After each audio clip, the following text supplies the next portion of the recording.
दिल्ली में मुख्यमंत्री अरविंद केजरीवाल और उपराज्यपाल के बीच हमेशा ढनी रहती है। शक्तियां किसके पास है, पावर्स किसके पास है। अरविंद केजरीवाल ने एक बार फिर से उपराज्यपाल से कहा कि आप हमें काम करने दीजिए, हमारे कामों को मत रोकिए। अगर मुख्यमंत्री ने और शिक्षा मंत्री ने कह दिया भाई मैं अपने टीचर्स को फिनलैंड ट्रेनिंग कराने जाऊंगा, भेजना चाहता हूं, बस यहां खत्म हो जानी चाहिए थी बात। लेकिन यहां अजीब जनतंत्र है, सारी फाइलें एलजी साहब के पास जाती हैं, सारी फाइलें एलजी साहब के पास जाती हैं। एलजी साहब ने एक बार नहीं 2 बार ऑब्जेक्शन लगा के फाइल के ऊपर भेजा। अभी मैं पढ़ के सुनाऊंगा थोड़ी देर में। 2 बार ऑब्जेक्शन लगा के भेजा। तो जब बार बार ऑब्जेक्शन लगाया जाता है, एलजी साहब कह रहे हैं ना कि मैंने तो मना थोड़ी किया। जब 2 बार ऑब्जेक्शन लगाया, अब तीसरी बार भेजेंगे तो फिर ऑब्जेक्शन लगाएंगे, तो इसका मतलब आपकी नीयत खराब है। एक बाबू क्या करता है, आप अपना लाइसेंस बनाने जाते हो, लाइसेंस बनाने वाला मना थोड़ी करता है, वो ऑब्जेक्शन पे ऑब्जेक्शन, ऑब्जेक्शन पे ऑब्जेक्शन, फिर आप दलाल को पकड़ते हो। वो दलाल कहता है इतने पैसे दे दो, बाबू को अंदर पैसे दे दूंगा और वो अब फाइल क्लियर कर देगा।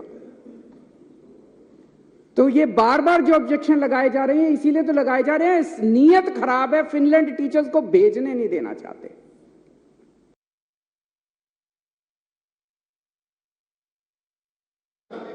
बेगानी शादी में अब्दुल्ला दीवाना, ये एलजी कहां से आ गया? कौन है एलजी? कहां से आ गया एलजी? किस बात का एलजी? कौन एलजी? कौन लेफ्टिनेंट गवर्नर? हमारे सर पे बैठ गया आके लेफ्टिनेंट गवर्नर। अब वो तय करेंगे कि हम अपने बच्चों को कहां पढ़ाएंगे। ऐसी सामंतवादी सोच के लोगों ने आज हमारे देश को पीछे छोड़ा हुआ। मैं कई बार सोचता था 70 साल हो गए हमारे देश को, 75 साल हो गए हमारे देश को, इतना पिछड़ा कैसे रह गया, इतना अनपढ़ कैसे रह गया, इतना गरीब कैसे। इन लोगों ने जानबूझ के इन लोगों ने देश को गरीब रखा है। इन लोगों ने हमारे बच्चों को पढ़ने नहीं दिया। ये तो सामने आ गया, नंगे हो गए ये लोग। इन लोगों ने हमारे बच्चों को, बड़ी मजे की बात है, एलजी साहब के पास पावर नहीं है ये करने की।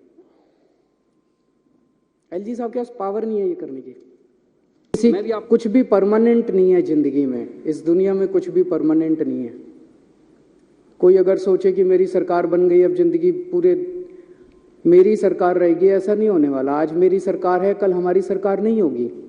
हमारी सरकार 5 साल है, 10 साल है, 15 साल है, 20 साल है, कभी ना कभी तो बदलेगी।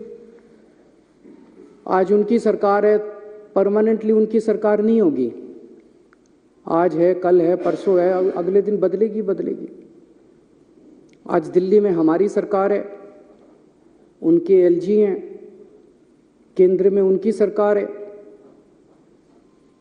कल अगर भगवान ने चाहा, ऐसा भी हो सकता है कि केंद्र में हमारी सरकार हो।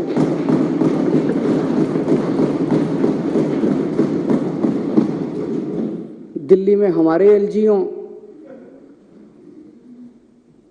और हो सकता है दिल्ली में हमारी हो, कांग्रेस की हो, बीजेपी की हो, किसी और की सरकार हो। हम ये सुनिश्चित करेंगे कि हमारा एलजी इस तरह से तंग नहीं करेगा उस टाइप का, जो भी सरकार होगी। तो जहां एक तरफ अरविंद केजरीवाल एलजी साहब पर बरस रहे हैं, वहीं बीजेपी ने भी अपनी रणनीति तय कर ली है। पहले ऑक्सीजन मास्क लगाकर बीजेपी के नेता वहां पर पहुंचते हैं सदन के अंदर और प्रदूषण पर चर्चा की मांग करते हैं। वहीं अब वो भ्रष्टाचार के मुद्दे पर चर्चा की मांग करने के लिए काले कपड़े पहनकर सदन के अंदर पहुंचे और जमकर ये आरोप लगाया कि ये भ्रष्टाचार वाली सरकार है, इनके वक्त पर सिर्फ और सिर्फ भ्रष्टाचार हुआ है और चर्चा सदन में भ्रष्टाचार पर होनी चाहिए। भ्रष्टाचार पर चर्चा हो, नोटिस भेजा गया। दिल्ली विधानसभा के सेक्रेटरीएट ने चर्चा स्वीकार कर ली है और इस पर श्री अनिल वाजपेयी चर्चा को शुरू करेंगे। अरविंद केजरीवाल की सरकार ने एक्साइज पॉलिसी में हजारों करोड़ रुपया का घोटाला किया है। 3000 करोड़ रुपए का दिल्ली सरकार को रेवेन्यू का नुकसान हुआ है। इस बात को दिल्ली की सरकार ने स्वीकार किया है।